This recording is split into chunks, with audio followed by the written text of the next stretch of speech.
আমি আর লম্বা করব না বক্তব্য, শুধু বলবো যে ৭৫-এর ৭ নভেম্বরের মতো বাংলাদেশে যে সরকার দেশ পরিচালনা করছে সেরকম একটি কিন্তু দুর্যোগের ঘটনাটা আমি আকাশে বাতাসে বুঝতে পারছি, যেটা আপনারাও জানেন।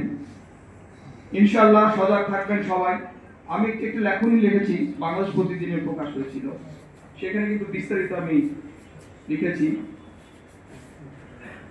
এখন যে ঘটনা ঘটতে যাচ্ছে, যদি নির্বাচন না হয় তাহলে কিন্তু ৭৫-এর মতোই ঘটনা ঘটতে পারে। আপনারা সবাই সজাগ থাকবেন আমি আশা করি।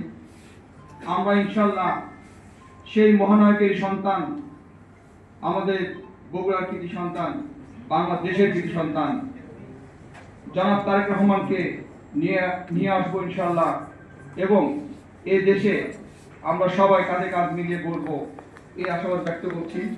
সবাইকে ধন্যবাদ জানিয়ে আমার